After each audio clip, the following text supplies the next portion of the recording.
To whom it may concern, this is Spectrum on Voice FM, the queer show for the queer community in Southampton, across the south coast of England and around the world. I'm Orla, she, her pronouns. I'm Mabel, she, her pronouns. Please join the two of us for the next 2 hours of news, chat, gossip, debate and everything surrounding the queer community. We will get right into it after these. FM.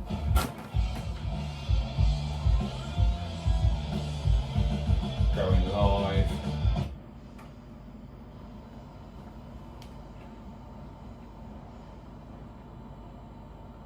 You're listening to Spectrum on Voice FM. So Mabel, how are you? Very good, how are you? I'm alright, yes, I've had an alright week. It's not too bad, building up to my birthday on Wednesday. Yeah, happy birthday. Yeah, I'm a little bit older. Oh.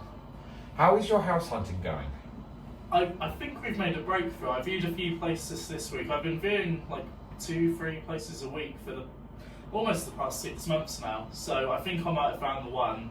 And yeah, I'll just have to see where it takes me when I get some answers, some questions answered next week. It looks promising, doesn't it? It does, yeah. And it's got more rooms. Yeah, which is a good feature. Yeah, you've got to maximise your space. Yeah, I think that's one of the most important things really for anyone else looking for a place right now. You know, think how much space you might need 5-10 years from now and make sure you've got that. And you went to People's Pride Social yesterday. I did, yeah. I went to the LGBTQIA+ social, so that's every Friday from 6 in the evening till 10 in the evening at Edmonds Kell Unitarian Church. Yeah, how was it? I think it was alright. I did some colouring in and we just played some card games really. I'll try and go to that regularly when I'm not doing stuff on Fridays. Good turnout? I'd say so, yeah. A good few tables have taken up. Yeah, there's about, I think, maybe 12 of us. Yeah. Oh, that's not bad, that's alright. Yeah, I think so. And they do it every Thursday? Every Friday. Every Friday. Oh, that's not bad, that's alright. So what's the first story you want to get into, Mabel? Because this is quite interesting. It is, yeah. So every year DC Comics release an annual Pride Anthology series. And they've been doing that since, I believe since 2021, so that June, that Pride month. And they've normally just been a collection of short stories altogether, but it has been hinted at that this year it's going to be a wider story arc where it all kind of fits together. Okay. So that makes it a bit more interesting. This is coming from a Pink News article, so by all means do find this from Charlie Duncan to read the full story about this. But this year it's about the closure of a queer venue in Gotham City, and in that closure there, with the Green Lantern saying goodbye for the last time, himself as well as a bunch of other queer members in DC Comics, including villains and superheroes, are all suddenly transported to a mysterious world. Ooh. Yeah, and you'll have to read what happens next and how they get out of it on the 4th of June that's going to be published. This year? This year. That does look interesting. You say they've done some little things of this before, but only short stories. That's right, yeah, since 2021, so there'd be little stories there, like little romance arcs or whatever, with, again, both superheroes and also supervillains there, like Harley Quinn, for example. She's a villain and is also queer. So, bucking the trend in Trump's America is DC Comics, when everybody else is dropping it. Yeah.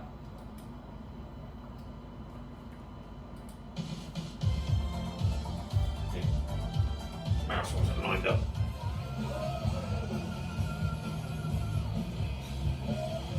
Going live.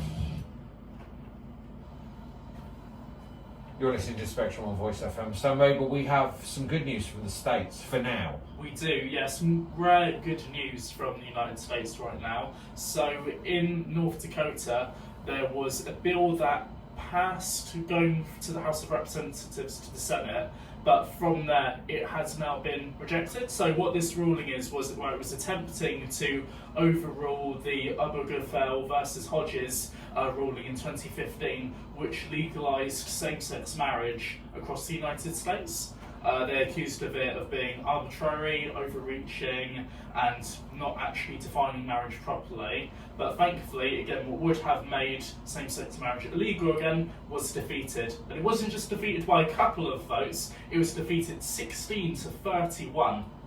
That is a lot of votes. I don't know how many make up the Dakota Senate, but that is a marked difference from what we used to. Yeah, that is a significant backlash against this ruling there.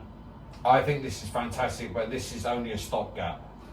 Yeah, no, and that's the thing. Who knows what's going to happen in central government with regards to same-sex? This is just one state that tried to remove it, tried to erase that part of what was supposed to be queer history, a queer win for our community in 2015. I believe what they were trying to do was bring it to the Supreme Court of the United States and get the Supreme Court to rule on it again, because a number of the justices, because it has a right-wing lean now, it has a majority on the justices are right-wing.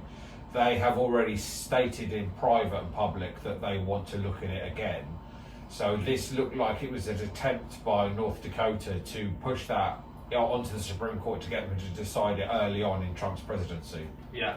It's fantastic news, but it's only a stopgap. There's going to be more coming down the line. Yeah. FM.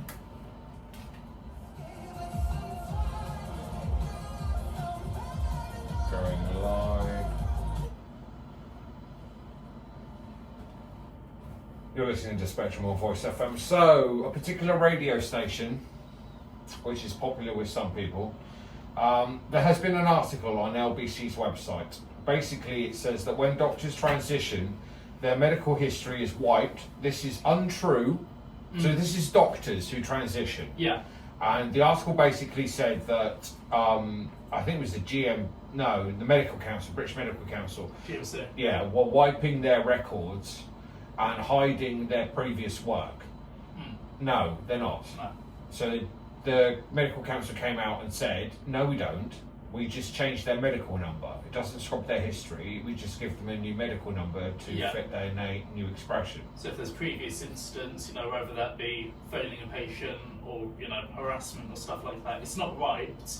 It's purely just a different number for the employee, for the doctor, because that's how they process, I assume, a gender change or a name change. Okay. So this was a non-story by LBC. It was an excuse to put up a hit piece against trans people. They're not going to correct the record. They're not going to say, oh, this was false, we're very sorry, here's an article saying it's false, we'll take it down. It's still up on their website. I don't know what to say other than the media really needs to do better. It's no good. It's no good. The whole thing about the trans community and the media is it's just all lies.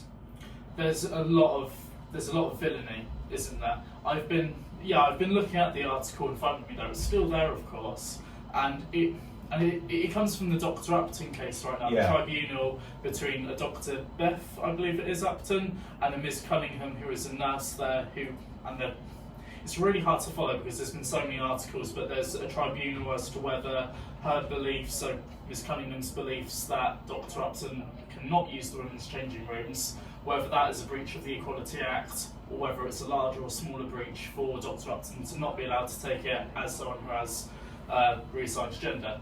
It looks like the whole piece was a way to manoeuvre that story into the piece. It did include it, didn't it? Yeah. I think that's how it came to light about having a new number. And as you said, of course, I've even been Googling that too.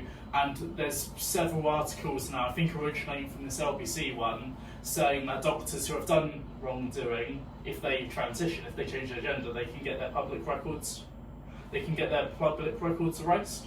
But you're saying that's not true, then that's not. No, they just changed the number, but you can still find the records. So you can follow their medical practice. Yeah. It's just a non-story, just an excuse to lie about the community, exaggerate, lie about the community, and do a hit piece. Shame. Join us after these. There's a new Voice FM app